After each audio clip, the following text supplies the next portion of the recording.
Hello again, and welcome back to The Night Reader. I'm your storyteller tonight, and as always, I hope you're somewhere safe, somewhere warm, and somewhere you can stay a while. If this is your first time, welcome. You're among friends here, even if the stories we share might leave you watching the dark corners of your room just a little more closely tonight.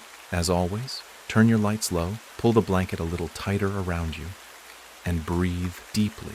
You're not alone. This story begins, as many do, with something forgotten. A misplaced volume, a record that was never meant to be kept. You could say the book was hidden, or lost, or left behind. But books, real books, don't just get lost. They wait. And this one had been waiting for a very long time. The man who found it, he wasn't looking for anything. Not really. But the moment his hand touched that cover, his story began.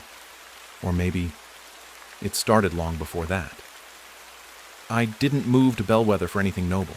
It wasn't ambition or curiosity or even necessity. I moved because I had nowhere else to go. My life in the city had collapsed under the weight of too many unfinished degrees, and one too many questions asked in the wrong archive. The academic world has a way of closing its doors when you start opening the ones you're not supposed to. And so, when I saw the listing for a private archival assistantship at a historical estate in northern Vermont, I applied without thinking. I didn't even ask who owned the estate. I just packed what little I had, got on the train, and rode it until the tracks disappeared into pine trees and silence. Bellwether House wasn't marked on any map. The driver who dropped me off said it hadn't been lived in for over 30 years, and that the town only kept the road open out of habit.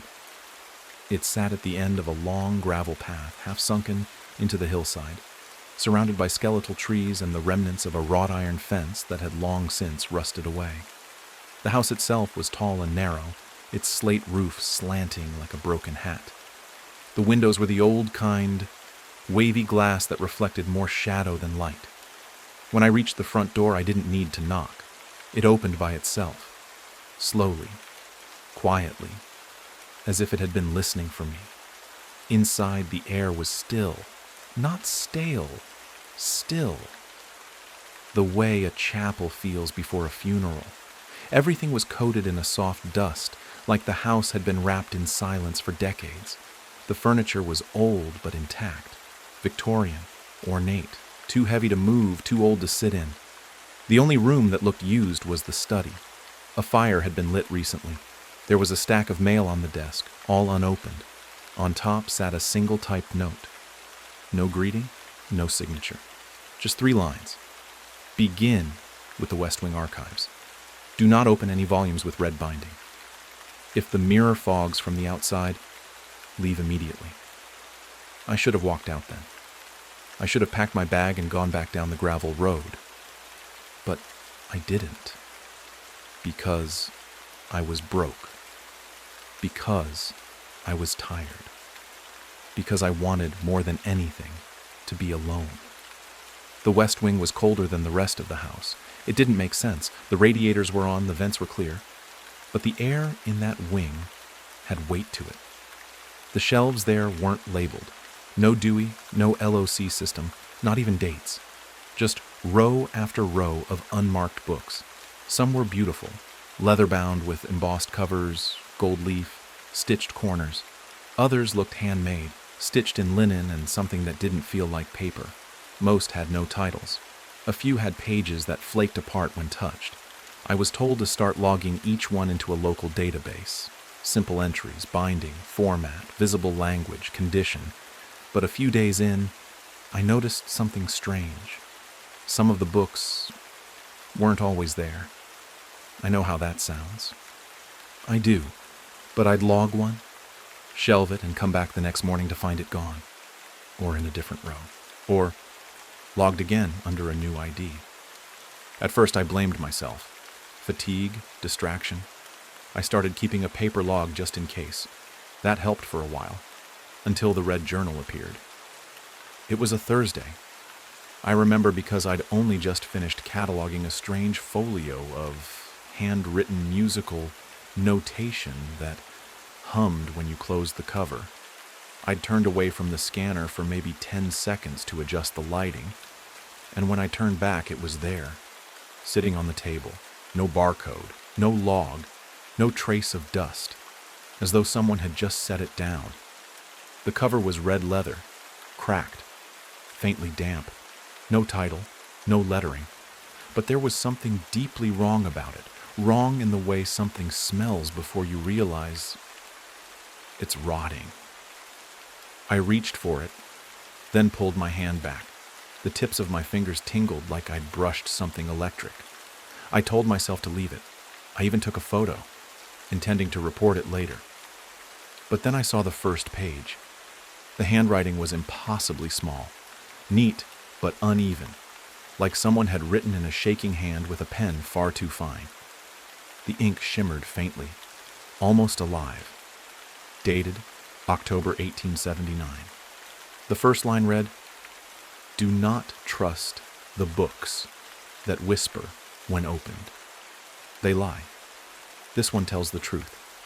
I kept reading. I couldn't help it.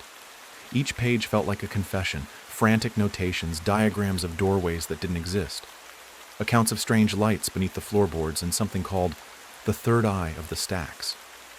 The author never signed their name, but they described events that mirrored the estate perfectly. The West Wing, the cold, the missing books, the mirror at the end of the third-floor hall that always showed the wrong time. And then, about halfway through, I turned a page and saw my own name. Cal Langley. Unwritten. Suitable vessel. I closed the book. I backed away. But when I looked down, the words had changed. Too late now.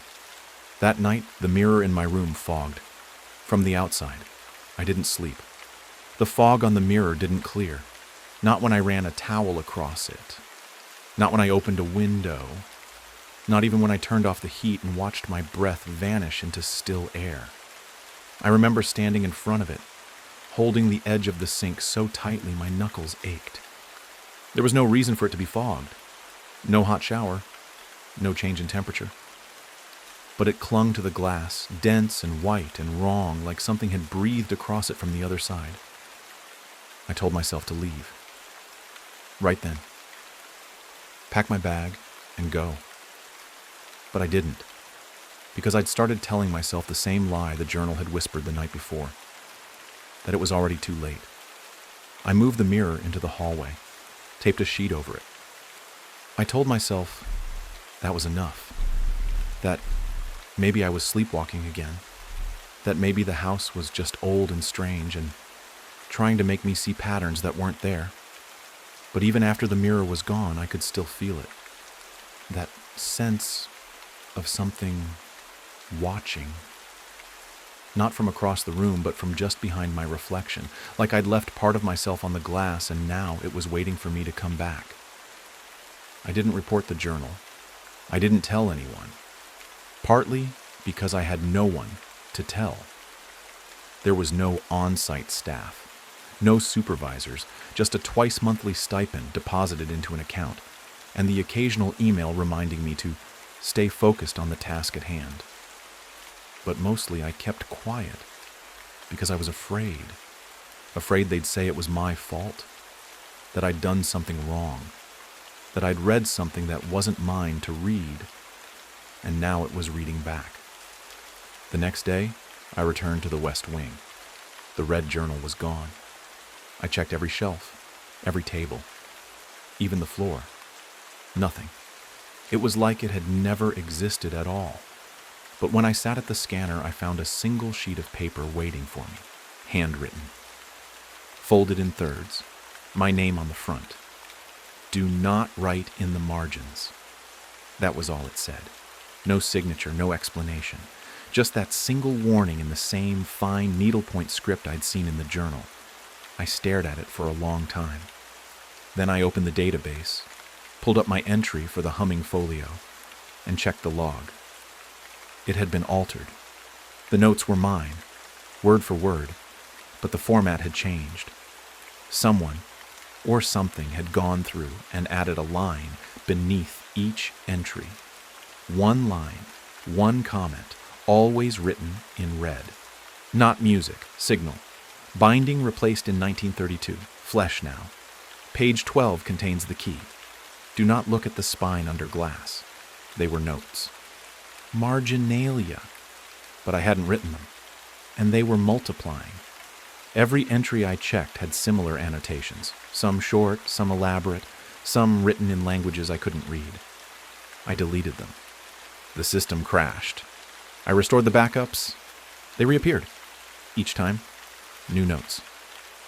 You're not cataloging. You're translating. Ink carries memory.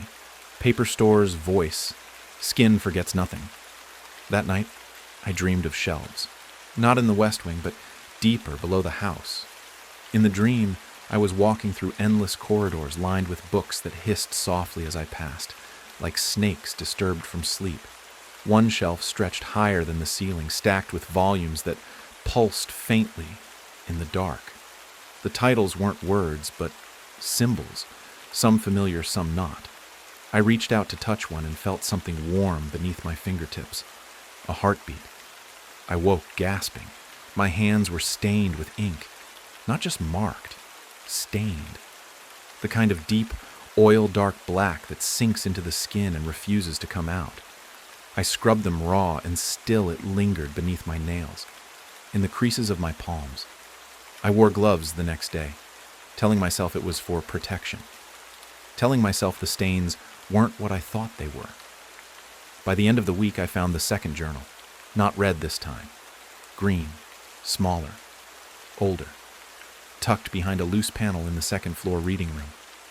It didn't fall out or appear suddenly. I just noticed it, like my eyes had been trained to skip that space until now. The binding was brittle. The pages smelled of cedar and something sour underneath. I opened it and saw my own handwriting. That stopped me cold. I hadn't written it. I knew I hadn't. But the loops, the breaks, even the smudge near the base of the capital L, it was mine. And the words were things I'd thought but never said. Phrases I'd whispered to myself in the dark when I thought no one was listening. The first line read, "The house is older than the stone." It was built from stories. Each page felt like an echo, a copy of a thought I'd had days before, but they were wrong, bent, rephrased, like a translation of a translation. And at the bottom of each page, a second set of notes, not mine. This is what he remembers, not what happened. Do not correct the scribe. Correction invites revision. Margins are for the archivist alone. That was the first time I saw the word used formally. Archivist. Not just a title, a presence. I'd felt it since the mirror, since the red journal, since the margins began rewriting themselves. But now it had a name, a role, like something watching from a higher shelf. Later that day, I returned to the West Wing to reshelve a few texts I'd finished scanning. As I passed through the corridor, I saw a door that wasn't supposed to be there. It was small, too small for a person, just 3 feet high, unpainted wood, no handle, no knob, just a mark burned into the center of it. A spiral, inked black, turning inward until it disappeared into nothing. I blinked. It was gone. Or I was. I looked around. The hallway was longer than before. The light was dimmer. The dust had vanished. And the shelves. The shelves were unfamiliar. Thicker. Cruder. I turned back. No door, no corridor, just more books. At the end of the row was a podium. Stone. Cracked. Empty. As I stepped closer, I saw something carved into the surface.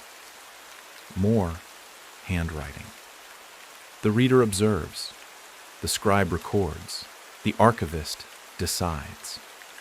I turned away. I didn't run. I didn't want to. My legs simply carried me faster than they should have. When I reached the scanner room again, I looked at the log. 37 minutes had passed. I remembered only 5. That night, the mirror was back in my room. Not the one I'd moved. A different one. Older. Oval.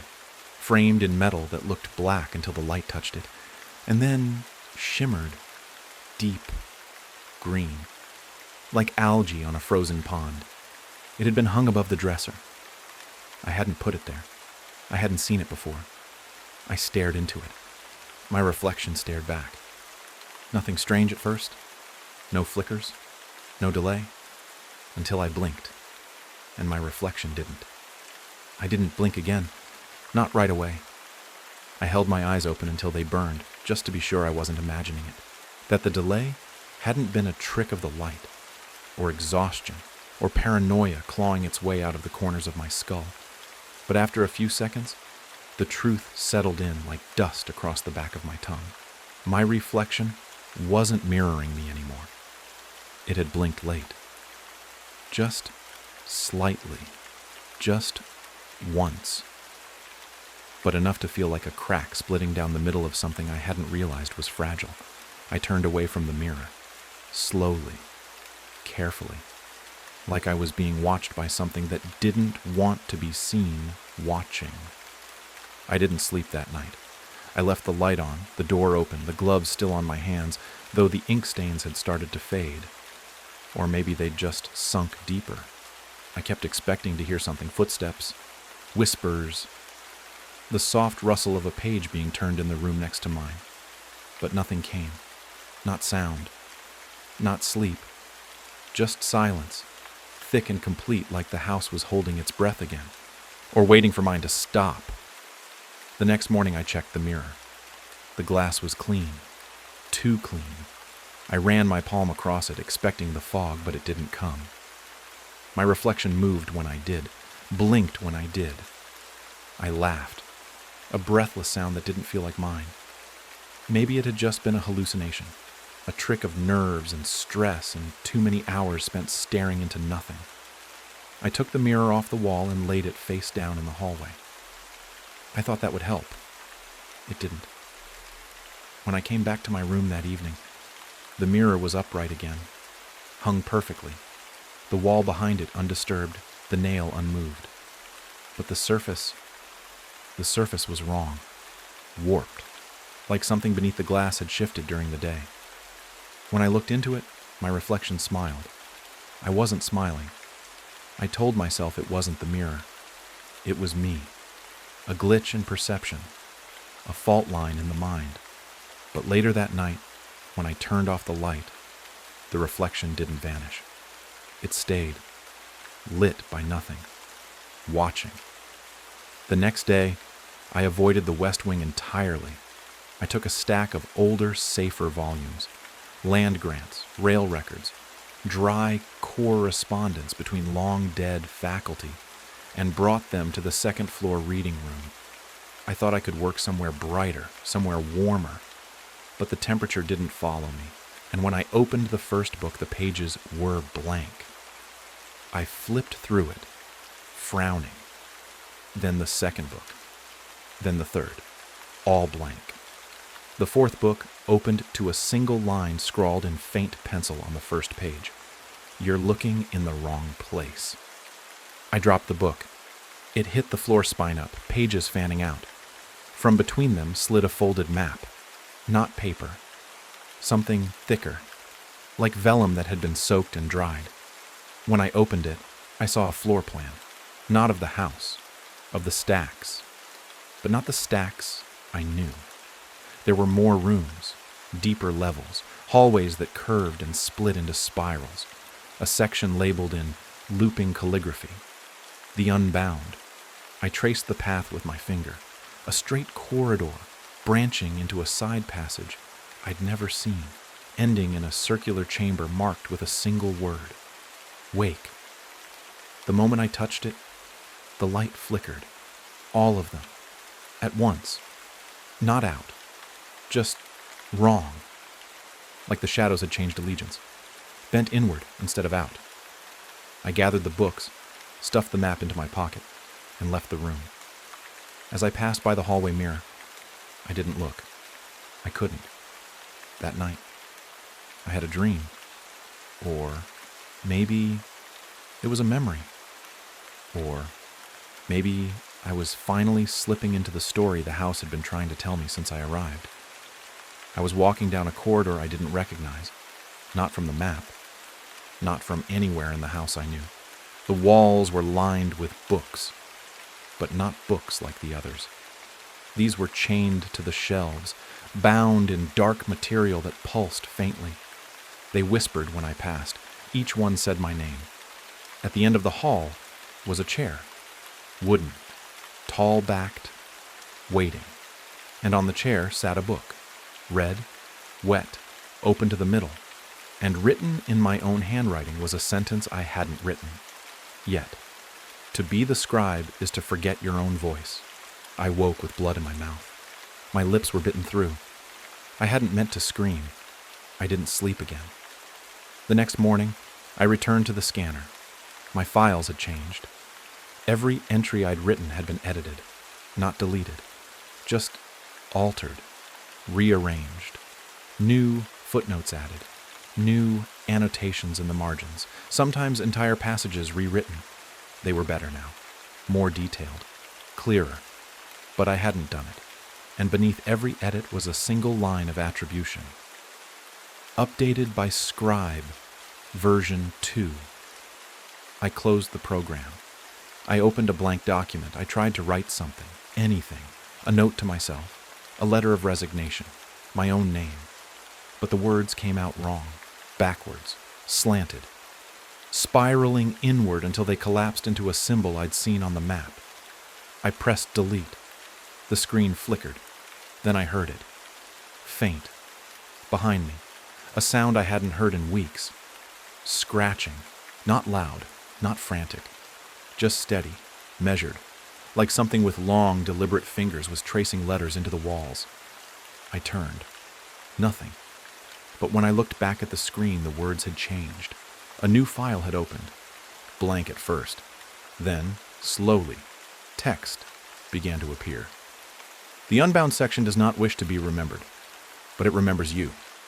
The message faded, and in its place, a new page opened. Numbered. Dated tomorrow. Titled, Wake 3A, The Hollow Reflection. I didn't type that. I shut the laptop, packed my things. I told myself I was leaving. But the map in my pocket was warm, and when I checked the hallway, the door to the unbound was open. I didn't remember opening the door. I don't even remember walking down the hallway that led to it. I remember standing in the scanner room telling myself I was done. Done with the house, the journals, the whispers behind the walls, and the next moment I was standing in front of the door. It wasn't just new. It was wrong. Built into the stone where there had been only shelves before, smaller than a standard frame, narrow enough that I had to turn sideways to fit. There was no knob, no handle, no latch, just a strip of black metal sunk into the center like a spine. At the top of the door, etched faintly into the wood, was a word I didn't recognize, written in block capitals, sharp, vertical. But when I blinked, the letters rearranged themselves. Unbound. I didn't knock. I didn't touch it. I didn't need to. The door opened for me. The first thing that hit me was the silence, not the kind I'd grown used to in Bellwether. The weighty hush of dust settling on old furniture, of books breathing in the dark. This was deeper, denser. It was a silence that had pressure, that curled around your ears and sank down your throat. The kind of silence that makes you wonder if you've gone deaf, or if sound itself has decided to stop existing. The hallway beyond the door was different from the rest of the house. Lower ceiling, narrower walls, made not of stone, but of something smooth and dark that reflected no light. The floor wasn't wood or tile. It looked like paper, pressed, compacted, layer upon layer, compressed so tightly that it had the sheen of bone. When I stepped forward, it didn't echo. It barely even made a sound. Just a soft, fibrous crunch, like stepping on dried leaves underwater. The corridor stretched longer than it should have. I turned a corner, then another. At first, I tried to follow the map I'd found in the reading room, tracing it with my thumb as I went. But the layout shifted. Paths that should have led to alcoves led instead to dead ends. Some halls curved gently, then impossibly, wrapping around themselves like paper folding into a loop. After what must have been an hour, though my watch had stopped at 3:13 again, I found a door that wasn't marked on the map. This one was tall, wooden, heavy, and carved into the grain in that same looping, etched style as before was a single word. Wake. There was a sound coming from behind it, faint, familiar, not breathing, not footsteps, writing, pages turning, pens scratching, the unmistakable rhythm of transcription. I placed my palm against the door. It was warm. Inside, the room was circular. Stone walls, 12 alcoves carved evenly into the edges. 11 were filled, each with a desk, a lamp, and a chair. In each chair, a person, or what remained of one. They weren't moving, weren't breathing, but they weren't decayed, not mummified. They were paused, still in the middle of writing. One held a quill halfway above a page. Another stared blankly at a book, eyes open, pen fallen to the floor. Their bodies looked real, flesh and bone. But something about the skin seemed printed, too smooth in places, too thin in others. When I looked closer, I saw faint patterns across their arms, lines of tiny script, moving slowly just beneath the surface like veins. The 12th alcove was empty. I didn't sit down. Not yet. Instead, I walked to the center of the room. There, on a pedestal of black stone, rested a book. Open. Spine cracked wide, like a rib cage. The ink was still wet. And when I leaned in, I saw my name. Not just once. Dozens of times. Entire paragraphs recounting things I hadn't said aloud. Memories I hadn't written. Thoughts I hadn't even formed yet. The most recent entry read, "The scribe reaches the wake and sees himself. He does not know what he is yet, but he will." The page flipped. I didn't touch it, but it flipped anyway. More words appeared, written in real time. The scribe begins to understand. He was not hired. He was summoned. The book closed, loudly, like a final statement, like a gavel. I turned to leave. I had to. But the door was no longer there. Where it had been, there was only a wall. Flat, blank, undisturbed. I ran my hand along it, searching for a seam, a hinge, anything. Nothing. Just cold stone and the soft sound of something breathing behind me. I didn't turn around. I should have, but I didn't. Instead, I looked down at my hands. They were stained again, not with ink, with text. Tiny words curling along my knuckles and wrists, rising out of the skin like braille. I lifted my sleeve. The writing continued up my arm. One line stood out, bold and dark. "Do not edit the scriptorium." I didn't know what that meant.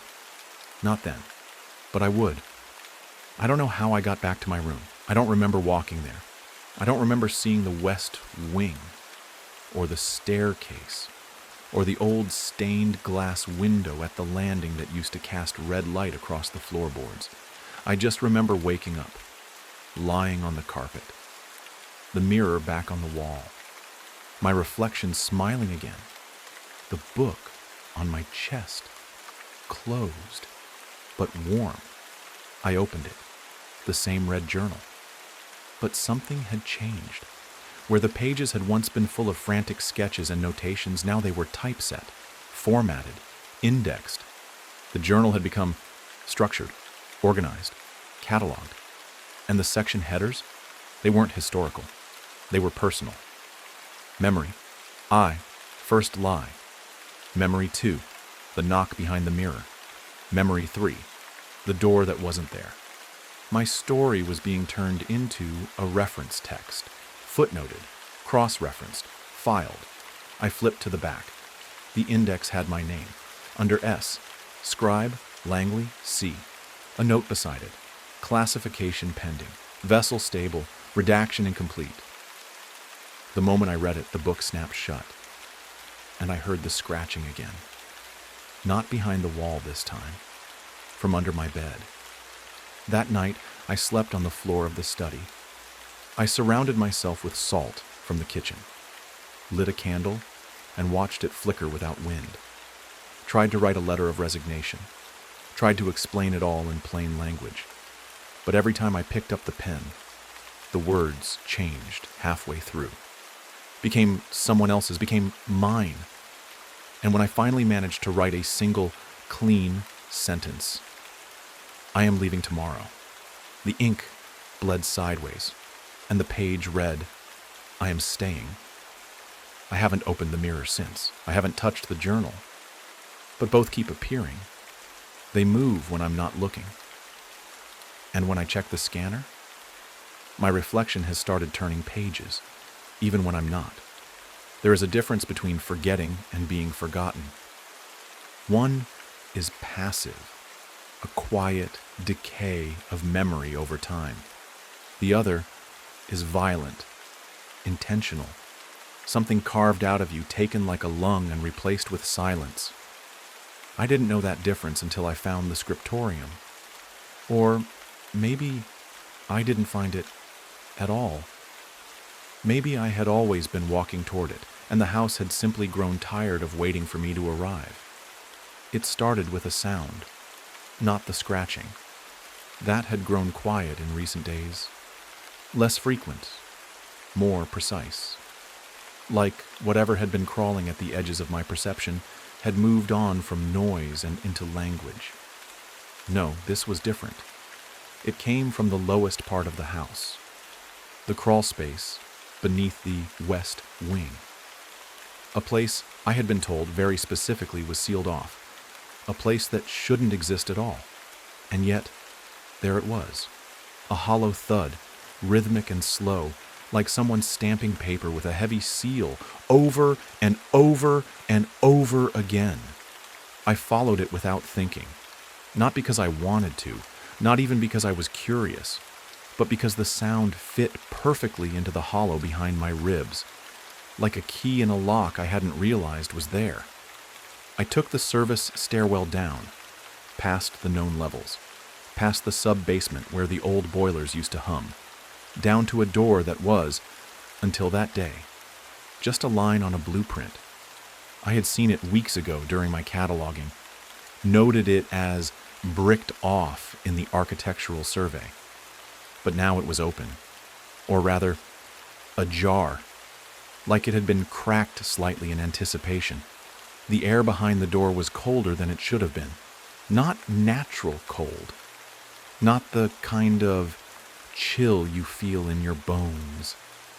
This was colder in the mind, in the part of you that still believes a door should stay closed when no one's there to open it. I stepped through. The stairs beyond were carved from stone. Old, uneven, worn down by use, not time. The kind of wear that comes from thousands of steps taken by people who never came back. The deeper I went, the quieter it became. Not silent, not yet, but muffled, like sound itself was being digested. And then, the scriptorium. It wasn't a room. Not exactly. It was more like a wound in the foundation of the house. A hollowed place, circular in shape, its walls lined not with books, but with parchment. Not stored, not shelved, stitched. Sheets of yellowed paper stretched taut across the stone, nailed in place with long, rusted pins. They pulsed gently when I passed, like lungs breathing in ink. There were desks, dozens, low and narrow, each one with a single object on it. A quill, a knife, a shard of mirror. At the center of the room sat a massive tome, bound in something gray and dry and stretched too tightly. Its spine was cracked in places, revealing not thread, but vertebrae. I approached it slowly. The floor beneath me wasn't made of stone. It was layered manuscript, page upon page, crumbling and soft. With every step, letters fluttered upward like dust. When I reached the tome, it opened on its own. The words inside were not in English. They weren't in any language I recognized. They pulsed, moved, shifted like eels through black water. I didn't try to read them. I couldn't, but I understood them anyway. It said, to write a thing is to bury it. To rewrite it is to raise it again. And beneath that, the archivist curates, the reader listens, the scribe forgets. I reached out. I didn't mean to. My hand moved, without my permission, fingers brushing the edge of the page. The texture was wrong. It wasn't leather, wasn't paper. It felt like regret, the kind of sadness that has no name. When I touched it, the ink ran. It didn't smear. It moved. It swam up my arm like mercury, poured across my skin in jagged script. My veins flared, my breath hitched, and then I remembered something I had never known. A corridor, white walls, a voice behind me saying, "Do not speak the page aloud. It listens." I pulled my hand back. The ink remained. I turned to leave. The entrance was gone. Of course it was. In its place, a wall covered in names, layered, carved into the parchment that lined the chamber. Some were scratched out, others smeared. But I recognized a few: Margaret Dean, Ellis Wren, Carrie L. Cal Langley, and beneath them, newly added, freshly inked, Langley, V.3, awaiting submission. I staggered back, hands trembling, and that's when I noticed the other figures. They were seated at the desks, not writing, reading, eyes wide, glazed, not dead, but drained. Their skin was thin, like paper stretched across mannequins, and etched into their flesh, line by line, were stories, thousands of them, lives inked directly onto the body, looping down arms and across spines like living scripture. One of them looked up, not quickly, not violently, just slowly. His mouth opened. No sound came out, but my ears rang. A single word, "Stay," and suddenly I wasn't in the scriptorium anymore. I was back in my bed, shivering, covered in ink, the smell of old paper burning in the back of my throat. The next morning, the scanner didn't recognize me. Literally, the facial recognition software that had been glitchy but functional up until now refused to open. Unauthorized user. I re-entered my credentials. The screen blinked once, then showed a different message. Scribe detected. Auto-logging enabled. I didn't touch the keyboard, but the screen began to populate anyway. Lines of text, new entries, written in my voice, but not by me. Descriptions of places I hadn't been, memories I hadn't made, and always, beneath them, verified, archived, edited by Wake. I closed the laptop. When I looked up, the mirror in the hallway reflected me walking away. Before I had moved. That afternoon, I tried to leave the house, truly leave. I packed a bag, threw it over my shoulder, and walked to the front door with more resolve than I'd felt in weeks. The handle wouldn't turn. Not locked. Gone. The wood was smooth where the door had once been, like the house had grown over it, healing the opening like skin over a wound. I went to the back. Same thing. Every door in the house was now part of the wall. The windows showed trees, sky, light, but none of them opened. When I looked closely at the window panes, I saw faint, crawling script on the inside of the glass, a reflection of something not yet written. I live in the scriptorium now, not physically, not yet, but mentally, emotionally, temporally. The house is shifting. I find rooms where there were none. I hear voices behind bookcases that haven't moved in decades. I sleep less, dream more. And in every dream, the same sentence repeats, "Your story is not your own." Sometimes I wake up mid-sentence, whispering paragraphs into the dark, fingers twitching like they're gripping a pen. I haven't written in days, but my journals are all full, every One. And they're not in my handwriting anymore. It started whispering 2 nights ago. I thought it was the pipes at first, the old metal groaning under the pressure of time and cold. Bellwether has always made sounds. Wood shifting, floorboards settling, books shifting on shelves when no one's near. But this was different, softer, more deliberate, like the voice of someone leaning just behind your ear, lips nearly touching the skin. It said my name first, not loudly, not urgently, just patiently. Langley, not Cal, not Scribe, just my name, spoken like it was being read off a page. I sat up in bed, eyes fixed on the doorway, but there was no one there. The light in the hallway had gone out again, leaving only the glow of the moon behind the frost-flecked windows. I waited, holding my breath, but the voice didn't come back until I lay back down. Then it spoke again. Entry authorized. Reader engaged. Begin transmission. I didn't sleep after that. Instead, I watched the ceiling and tried to remember how many days I had been here. Not since the mirror first fogged. Not since the red journal appeared. Just in general.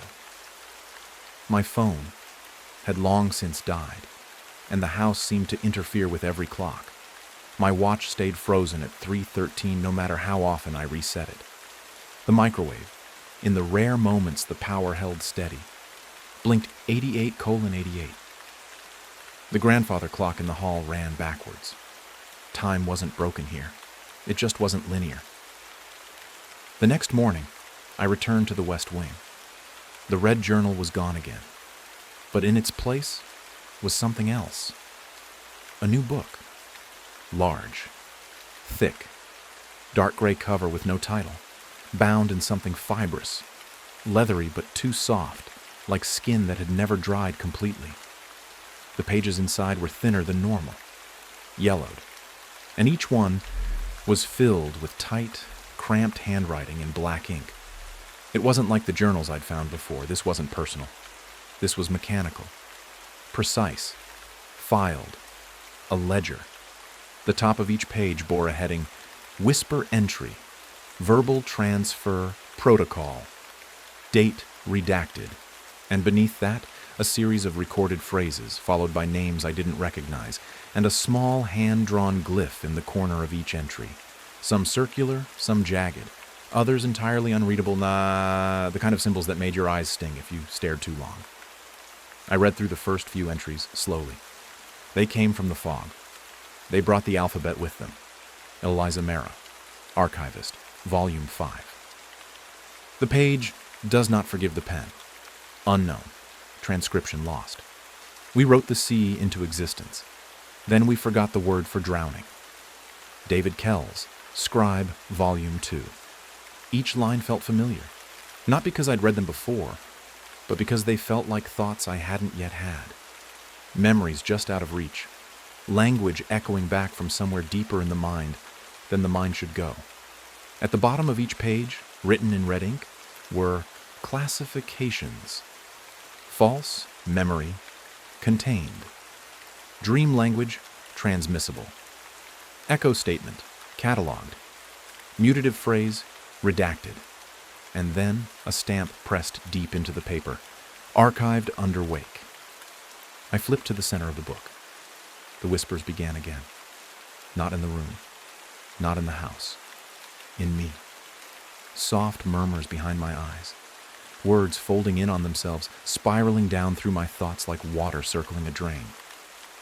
The page before me had no name, no classification, just a line at the top.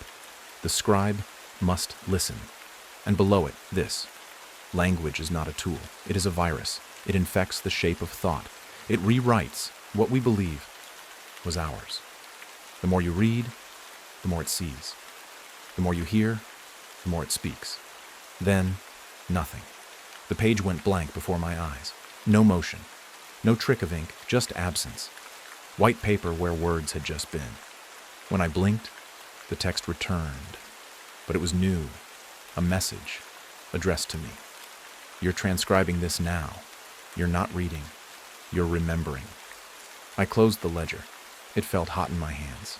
Alive. I placed it on the table and backed away. Left the West Wing without cataloging a single thing. I tried to forget what I'd read, to think of anything else. But that night, when I opened my eyes after a brief moment of restless sleep, the words were scrawled across the ceiling in charcoal. You wrote the whisper. You just haven't spoken it yet. The following morning, every book I touched had changed. Not their bindings, not their contents, their weight. They were heavier, denser, as if each page held something more than words now. When I opened them, the text didn't follow linear form anymore. Sentences bent across margins, paragraphs curled upward into the spine, footnotes looped in on themselves like Ouroboros. Several pages bore marginalia written in my hand, notes I hadn't made, detailing events I hadn't witnessed. Until I did. That was the worst part. Each time I discovered a scribbled phrase in the margin. Turn left before the light changes. Or, the mirror will fog at 4:06. Or, don't answer the knock tonight. I'd dismiss it, assume it was old or misattributed or meant for someone else. Then, the moment would come, exactly as described. And I would react as though I had known it all along, because I had. Because I had written it. The whisper ledger now follows me. I leave it in one room, it appears in another. Sometimes I wake with it beside me in bed. The pages open to entries I hadn't read before. Sometimes the entries bear dates from the future, and sometimes they reference people I know don't exist, or didn't. One page listed a voice as coming from Langley V.5, post-correction. Another simply said, transcription complete. Memory redacted. I checked the mirror. My reflection was wearing gloves again. I hadn't put any on. Last night I read aloud one of the entries, just one, a phrase spoken in the dark, because I was tired, and because it felt like the thing to do. The word becomes the wound. The moment I said it, I felt something shift, not in the room, in me, a pressure behind my teeth, the faint taste of ink on my tongue. And then the silence came again, dense and thick, filling the air like smoke that couldn't be seen. I couldn't hear the wind anymore, couldn't hear my breath, only the sound of the whisper ledger turning its own page. I don't think I'm reading the ledger anymore. I think it's reading me, learning my thoughts, cataloging them, preparing them for something I'm not ready to name. There was a new entry this morning, scrawled in red, bleeding through the page beneath it. The wake is listening. The archivist is awake. Prepare for indexing. Below that, a list. My name at the top, a line through it. Beneath it, a single phrase. Submitted for edit. I don't know what happens during the edit. But I'm afraid I won't know afterward. I thought the ledger had gone silent. For a day or two, maybe 3, time has become abstract here. It stopped following me. I'd return to my desk or to the reading room and find only the usual volumes waiting. I slept once, briefly, without hearing the whispers under the bed. I looked in the mirror and saw only my face, unchanged. It was a lie, of course. A calm before something worse. It began again when I found the envelope. It was slipped under my door, sometime after midnight. I hadn't heard footsteps, no knock, no creaking floorboards. Just the envelope, off-white, thick as cardboard, with my name written across the front in black block letters, Langley V3, for immediate review. I opened it with a letter opener I now keep on my nightstand. The paper inside was soft. Too soft. The kind of softness you get from something worn thin by too many hands. It wasn't handwritten. It had been typed, but the font didn't exist in any modern system. The letters bent in slightly like they were bowing to some unseen weight pressing down from above. Edit request approved. You will report to the scribe's room at sunset. Do not bring a mirror. Do not speak during the redaction. Once begun, the edit cannot be refused. This notice is your consent. I turned the paper over. There was no signature, just a seal, stamped deep in red wax. A spiral coiled around a single open eye. The same symbol from the map. The same one I'd seen etched into the chair in the wake. The same one that sometimes blinked when I wasn't looking. The scribe's room wasn't listed on any of the blueprints, but I knew exactly where it was. Beneath the study, behind a false panel, past a stairwell I had somehow never noticed. I don't remember walking there. Not really. Just the feeling of descent. The weight of it. The temperature falling with each step. The walls growing narrower, the air more acidic. It smelled like old typewriters and burned ink. When I reached the bottom, the door was already open. The room was clean. Not ancient. Not decayed. It looked new. Sterile. Walls of pale wood, a single desk in the center, and beside it, a chair shaped like a person hunched over a book. Not occupied. Shaped. As though someone had sat there for so long the furniture had grown into their form. On the desk, another envelope. This one sealed with wire. I opened it. Inside was a single sheet of paper. Blank. Until I touched it. Then, slowly, words began to appear. My words. I saw my father fall down the stairs when I was 8. I never told anyone it was my fault. The ink bled. A second line appeared. You stopped loving M after the dream. You just couldn't admit it. Then, a third. You lied about what you saw in the basement of Hollowvale. These were not journal entries. These were edits. Revisions to my past. Shaved truths. Lines rewritten, cleaned, optimized for something I couldn't see. The paper curled slightly as each sentence formed. And then, at the bottom, do you accept these changes? I didn't answer, but the room did. A low, resonant hum began behind the walls. Books that weren't there moments ago emerged from slits in the shelves.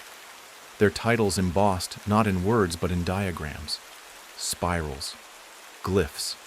My name, carved into the spine of one, cracked open as if something inside it had just shifted. I stepped back. The chair sighed. Not creaked. Sighed. Like it had been waiting for someone to relieve it of its burden. I left the room. Not quickly, not panicked, just with the cold certainty that something in me had already begun to change. Later that night, I tried to write. I sat at my desk and opened a blank journal. I picked up a pen, felt the smooth slide of ink, but the words didn't come from me. They arrived fully formed, as though dictated by something just behind my shoulder. They read, Redaction phase initiated.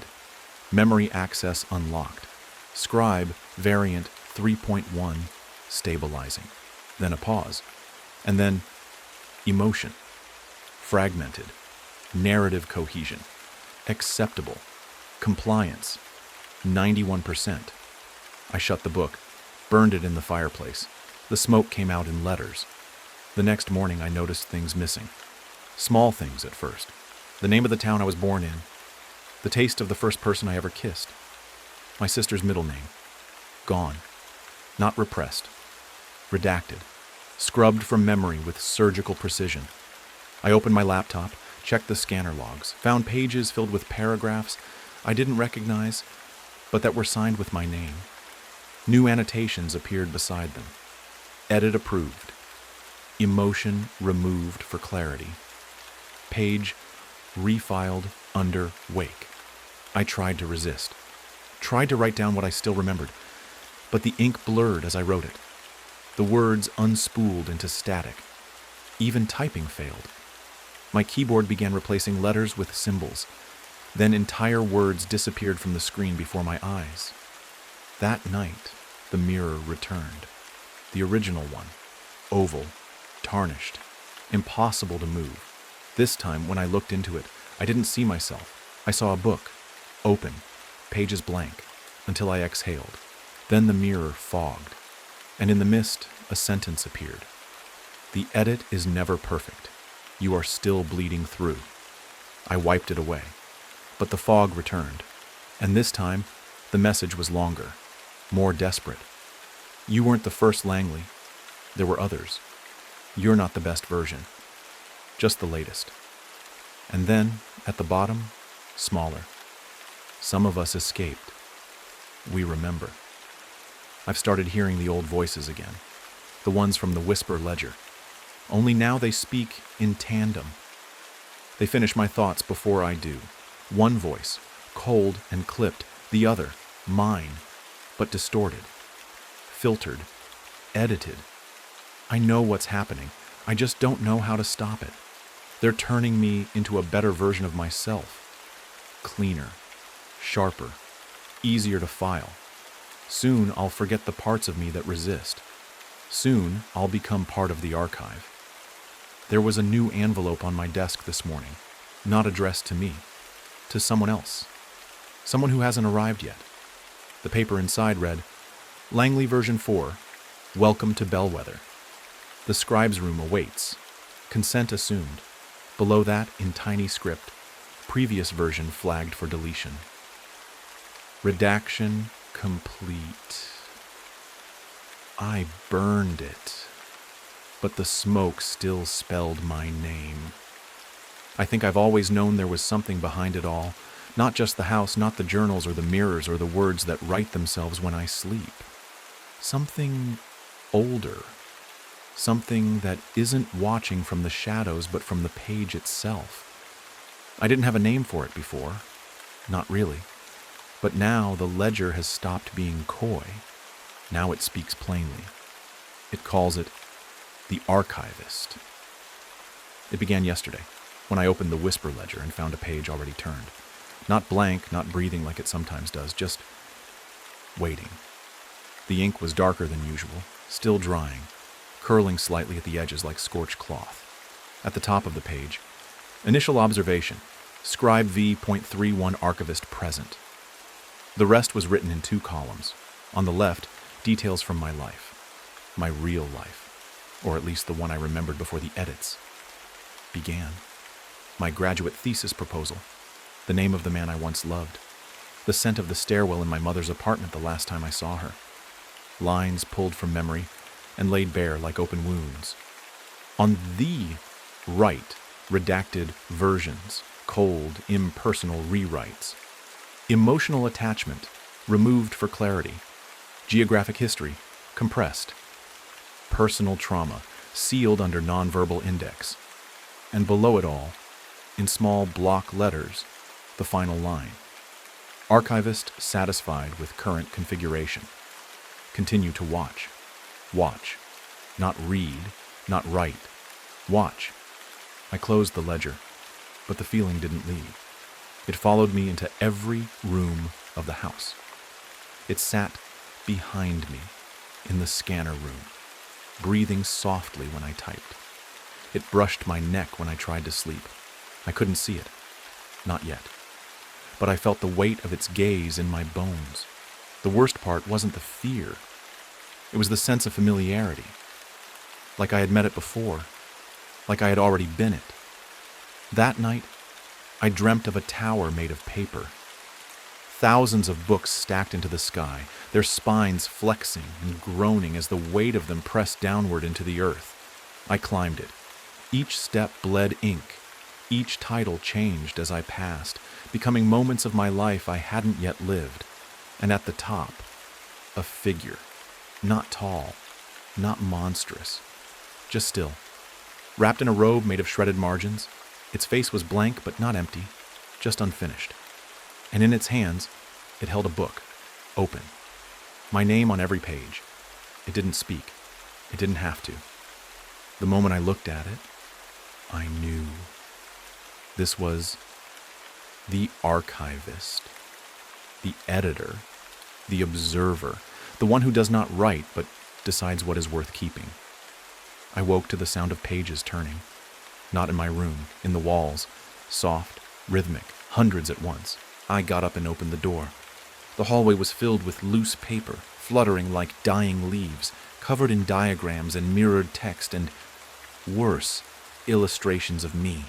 Not drawings, not sketches, tracings, my posture, my hands, my smile, each one slightly off. Like the person who drew them had never seen a human, only read about them. At the center of the hallway stood a bookstand, one I'd never seen before. On it, a volume bound in what looked like scorched vellum. The cover read, Langley Cow, version 2 to version 3.1, pending transfer. I opened it. The first page was blank. The second was a photograph, black and white, faded, showing me seated at a desk I didn't recognize, in a room that didn't exist. My eyes were blacked out. My mouth was mid-sentence. The caption below it, Archivist in Training. I tried to run. I grabbed my coat, my bag, a half-charged flashlight, and I made for the old service exit, near the boiler room, the one no one had sealed yet. The door was still there, still intact.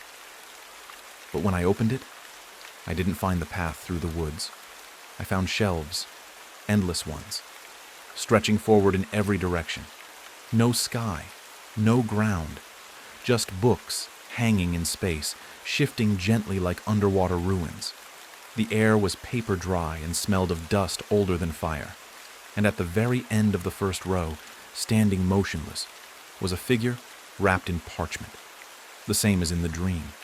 It turned toward me, raised a hand, not in greeting, in correction, and I heard my own voice say, "This version is not final." Then the door slammed shut behind me, and when I turned around, I was back in my room. The next morning, my journal had been rewritten. I mean that literally. The entries I'd written in the first weeks, the confusion, the fear, the mirror, were still there. But the wording had changed. The tone was cooler, more formal, passive. I read a few lines aloud and didn't recognize them as mine. Even worse, I agreed with them. The edits made sense. They were cleaner, sharper, which means the archivist is not just observing, it's improving, or trying to. I left a note for myself on the desk that night, a test. I scrawled it on a post-it and stuck it to the lamp. This is my voice. Remember, they do not get to choose. I woke up and found it rewritten. This is the improved voice. Clarity supersedes authenticity. The handwriting was still mine, but it wasn't mine. I've begun dreaming in typeset, literal fonts, paragraph breaks. My dreams arrive with headers and footnotes, margins that breathe, and redacted blocks of memory that blur when I try to focus on them. Whole chunks of my past have been overwritten. I know it because I remember the gaps. I tried to draw the archivist once, to pin it to the page, to give it form. But every sketch bled outward. The ink refused to stay. The more I pressed down, the more the paper warped until the lines turned in on themselves and left a single word behind. Observe. Last night I heard the archivist speak, not in words, not in a voice, in silence. In the moment between turning a page and beginning a sentence, it inhabited the pause. The stillness carried meaning, a kind of sentence beyond grammar, beyond language. I understood exactly what it meant.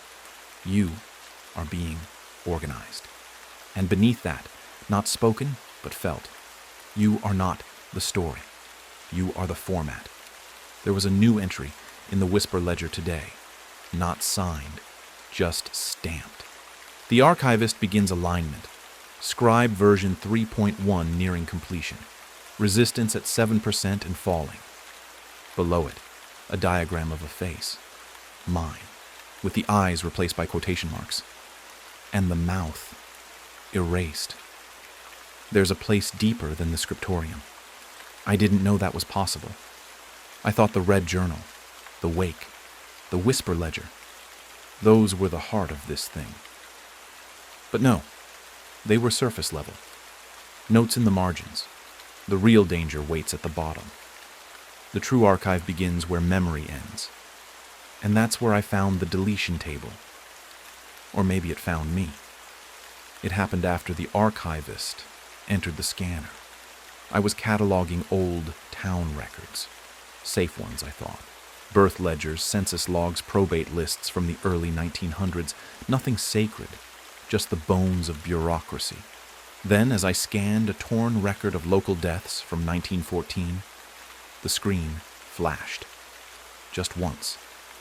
A single flicker, like a skipped frame in a film reel. And then the interface changed. Not visibly, but I could feel it. The same way you can feel when someone else is in the room with you even before they speak. The text on the screen rearranged, the folders renamed, the taskbar vanished. In its place, a window appeared. Gray. Blank. Except for one line. Delete entry. Langley, C-Y-N. I didn't touch anything, didn't move. The screen pulsed once, then again. A cursor blinked, waiting. I slammed the laptop shut, but the question was still there, not on the screen. In my head, like a suggestion I couldn't shake, as if the archivist had offered me a door out, and all I had to do was say yes. That night, I saw the deletion table in a dream, or what I thought was a dream. A massive chamber beneath the wake, beneath even the unbound shelves so far below bellwether that the air tasted like static. 12 long metal tables stretched across the floor, each one covered in open books that were slowly, methodically being erased. Not by fire, not by shredding, by hand. Dozens of figures hunched over them, their fingers dipped in something thick and black, smearing lines of text into oblivion, dragging meaning out of memory like rot from a tooth. With each smear, a soft mechanical voice called out, "Redaction confirmed.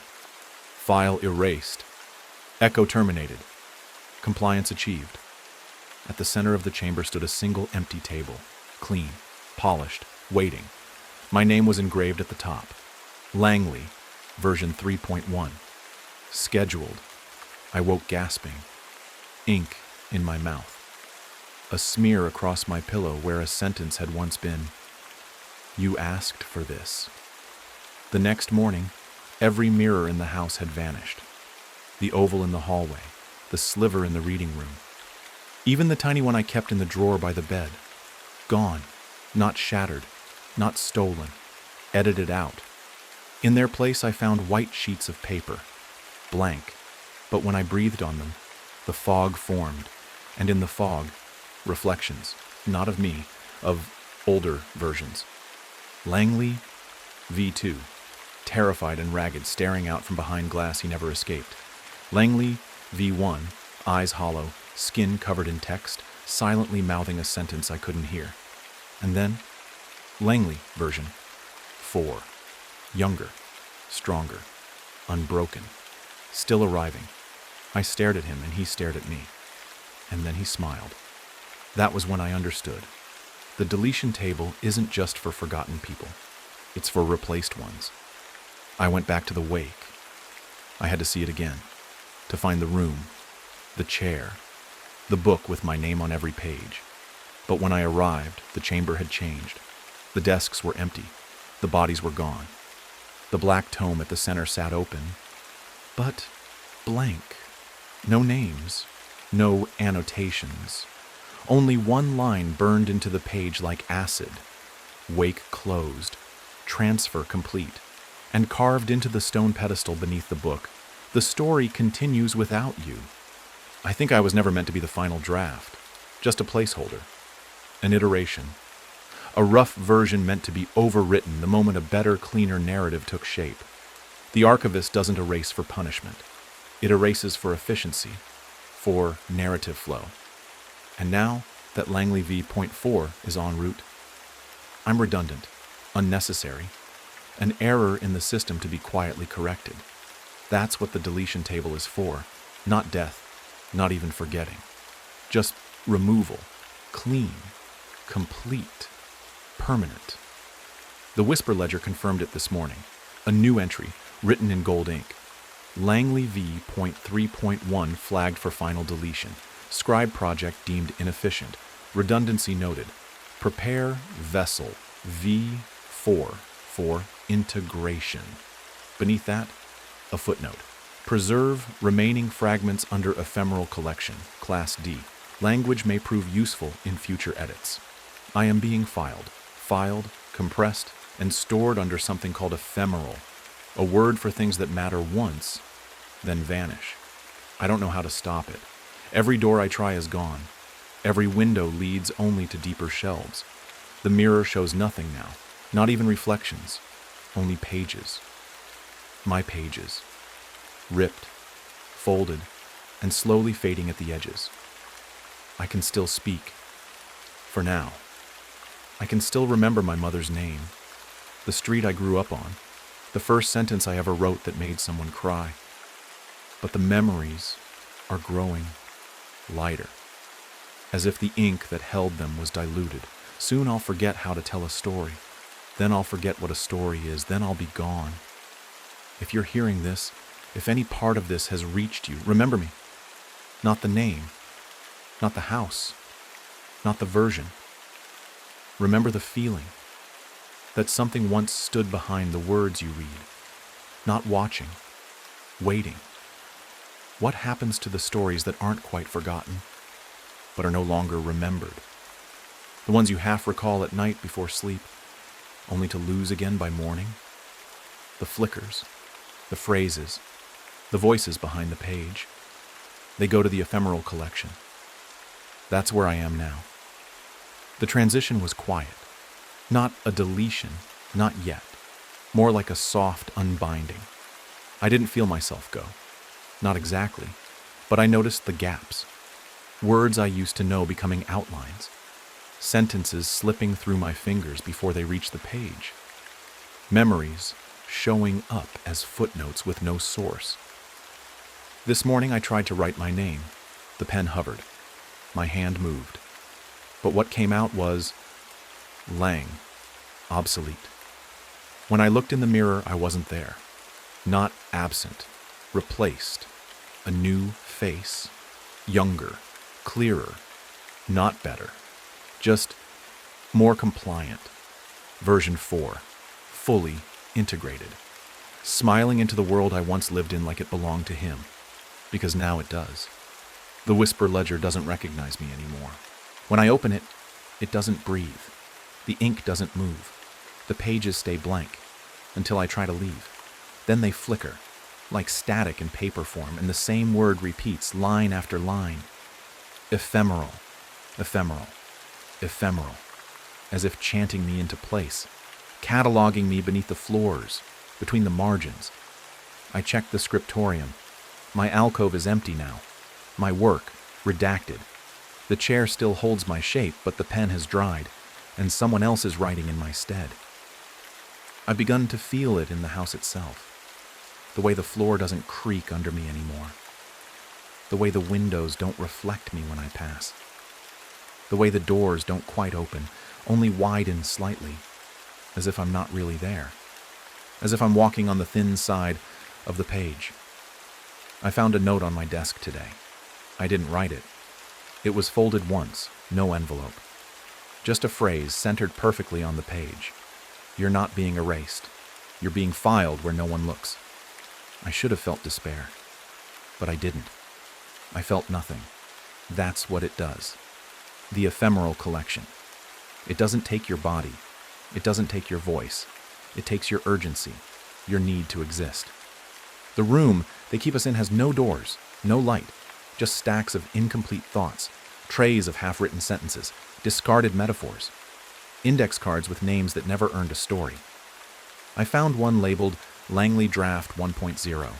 It was smudged, unreadable, only a faint note on the back. Narrative refused to stabilize, deleted mid-sentence. There's no sound here, but I feel the breath of others, shelved nearby, not dead, not quite awake, just catalogued. Whispers rise sometimes. Not voices. Fragments. I used to be someone. The archivist smiled when I forgot how to scream. My name was never spoken aloud, so it slipped between shelves. I listen to them because it keeps me aware. Barely. One of the other entries moved today. A girl, maybe 14. Hair in 2 long braids. Mouth sewn shut with thread made of handwriting. She crawled between stacks, dragging her name behind her on a leash. She whispered without speaking. Her lips moved in quotes, not words, citations. She reached for me. Her hand was covered in page numbers. I didn't move. And she passed, filed deeper. I've been writing this not with hope, but with habit. The final stage is not silence. It's unnoticed repetition. That's what the archivist does in the end. It doesn't delete you. It copies you into redundancy, places you beside versions of yourself so cleanly labeled, so finely rendered, that you start to doubt you were ever the original. That's what I am now. Not forgotten, not erased, ephemeral. Sometimes the system still glitches. A page flips when no wind is there. A scanner logs an entry with no source. A mirror fogs without breath. If you see those things, if they happen to you, it means I'm still leaking through. A corrupted sentence, a ghost annotation, a memory that didn't stay redacted. You might hear something at night behind the wall, something like a voice you almost remember, if it whispers. I was Langley. Don't answer, not out loud. Because if you do, you become part of the collection. They don't scream in the ephemeral collection. They don't beg. They don't even remember what it is to want. But the echoes, they remember. Echoes are the final residue of deletion. They're not souls, not ghosts. They're paragraphs that couldn't quite be scrubbed clean, not important enough to restore, not broken enough to discard, just lingering. That's what I am now, an echo waiting to be indexed. I first saw the echo index when the walls began to breathe. It started as condensation, soft, pale clouds blooming against the stone, like a lung exhaling from inside. And then the walls cracked open, not shattered, not split. They peeled, sheets of history unbinding themselves, revealing rows of small mirrored drawers behind them. Each drawer had a number. Each number pulsed faintly like a heartbeat slowed by centuries. Mine was near the center, marked only C. Langley, Echo, version 3.1. Status: incomplete redaction retained for referential value. I reached out and opened the drawer. Inside, a single slip of paper. Not handwritten, not typed, printed. You were a necessary version, a placeholder of pain. You softened the way for the better draft. Thank you for your service. You will not be referenced again. I didn't feel anger or grief. I felt the gentle click of closure, of a story being boxed and shelved. Not because it mattered, because it once did. Now I exist in sidelong glances, in stories someone else tells that feel just a little too familiar, in sentences you write but don't remember composing, a flicker behind glass, a name you misremember, a version of yourself you almost became.